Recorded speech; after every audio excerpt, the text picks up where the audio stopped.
ونصلي ونسلم على رسوله الكريم اما بعد فاعوذ بالله من الشيطان الرجيم بسم الله الرحمن الرحيم الذين ينفقون اموالهم بالليل والنهار سرا وعلانية فلهم اجرهم عند ربهم ولا خوف عليهم ولا هم يحزنون صدق الله العظيم وصدق رسوله النبي الكريم الأمين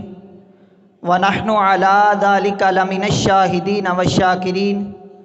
والحمد لله رب العالمين إن الله وملائكته يصلون على النبي يا أيها الذين آمنوا صلوا عليه وسلموا تسليما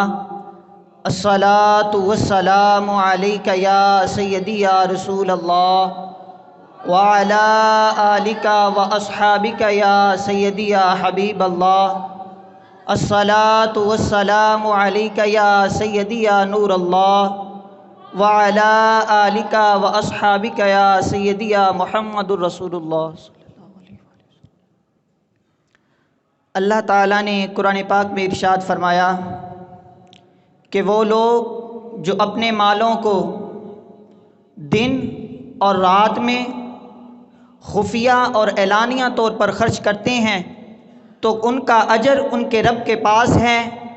نہ انہیں کچھ خوف ہے اور نہ وہ غمگین ہوں گے۔ حضرت ابن عباس رضی اللہ تعالیٰ عنہ فرماتے ہیں کہ یہ آیت مبارکہ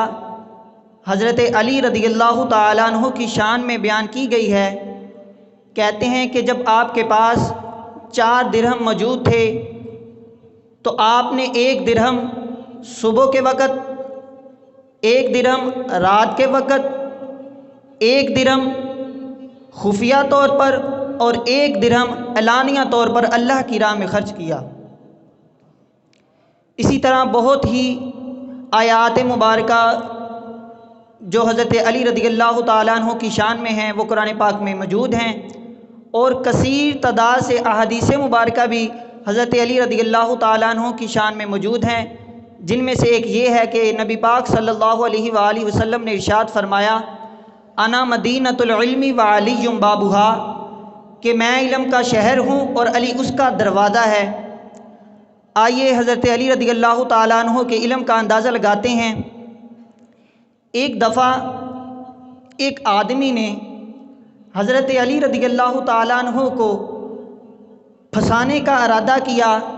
اور سوال تیار کرنا شروع کر دیا۔ کافی دیر تک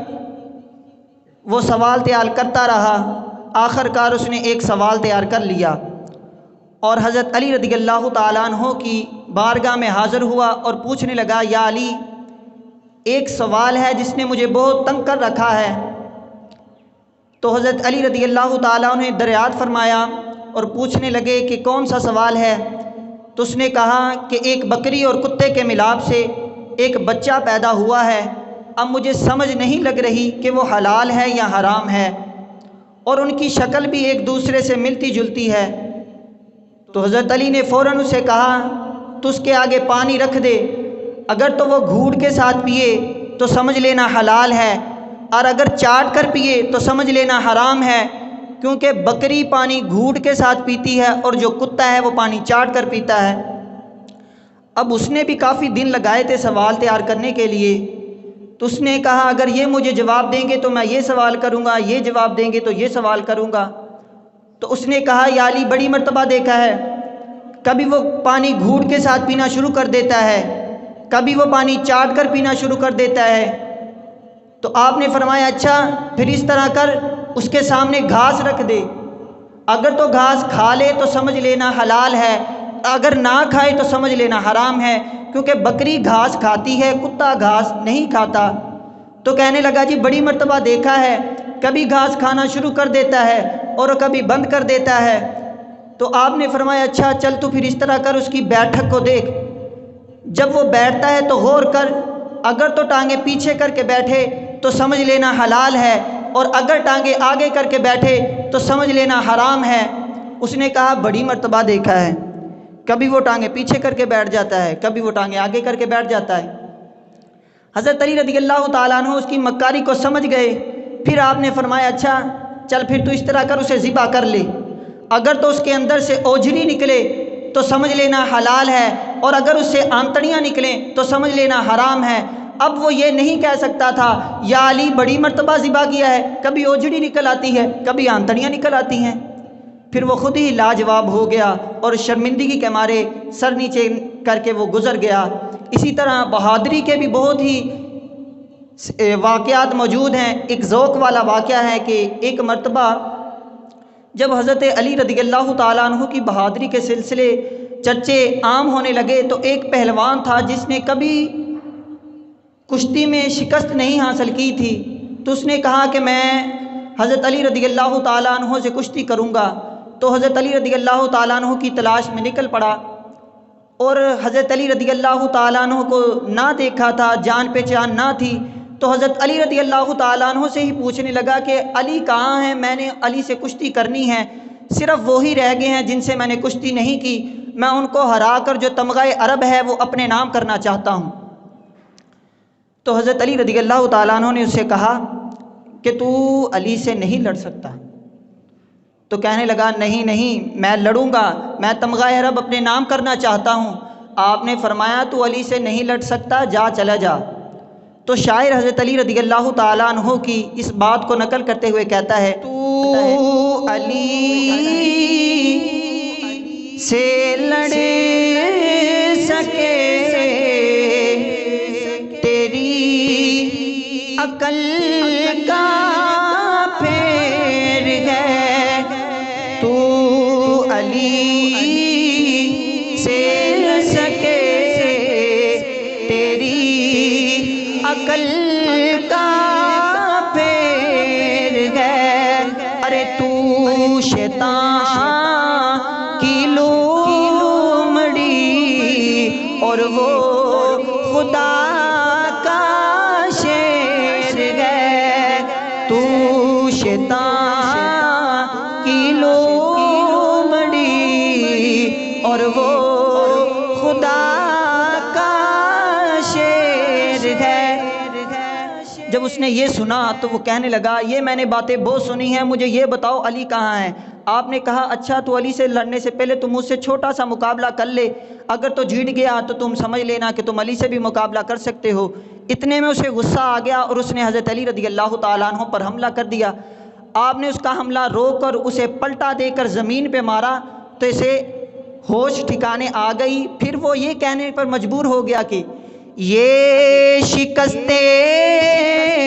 فاش میری آج پہلی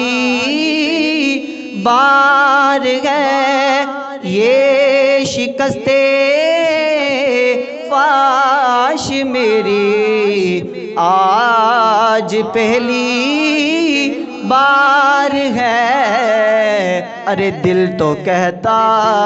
ہے کہ تو ہی ہے درے کرار ہے، ارے دل تو کہتا ہے کہ تو ہی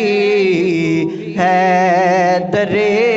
کرار ہے، دل تو کہتا ہے کہ تو ہی ہے درے کرار ہے۔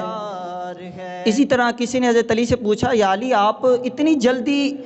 جواب کیوں دے دیتے ہیں، اتنی جلدی سوچنے کا وقت بھی نہیں لیتے، جو بھی آپ سے سوال کیا جائے دنیا کا کوئی ایسا سوال نہیں تھا جو حضرت علی رضی اللہ تعالیٰ عنہ کی بارگاہ میں حاضر ہوا ہو اور آپ نے اس کا جواب نہ دیا ہو۔ تو جب اس نے یہ پوچھا سوال تو حضرت علی رضی اللہ تعالیٰ عنہ نے اس سے ایک سوال کیا، آپ نے پوچھا کہ بتا تمہارے ہاتھ کی انگلیاں کتنی ہیں؟ تو اس نے فوراً جواب دیا جی 5۔ آپ نے فرمایا اتنی جلدی جواب دے دیا؟ کہنے لگا یا علی میرے ہاتھ کے سامنے ہے، میں اس کا استعمال روزانہ کرتا ہوں، مجھے پتہ ہے۔ آپ نے فرمایا اللہ رب العزت نے بھی کائنات کو میرے ہاتھ کے اندر رکھا ہے، جو بھی سوال پوچھتا ہے اس کائنات سے ہی پوچھتا ہے، میں دیکھ کر جواب دے دیتا ہوں۔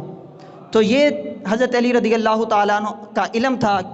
کیونکہ نبی پاک صلی اللہ علیہ وآلہ وسلم نے ارشاد جو فرمایا تھا انا مدینۃ العلم وعلی بابھا، میں علم کا شہر ہوں، علی اس کا دروازہ ہے۔ دعا ہے کہ اللہ تعالی ہمیں حقائق کو سمجھنے کی توفیق عطا فرمائے، جو سنا اسے یاد رکھنے اور دوسروں تک پہنچانے کی توفیق عطا فرمائے۔ وما علینا الا البلاغ المبین۔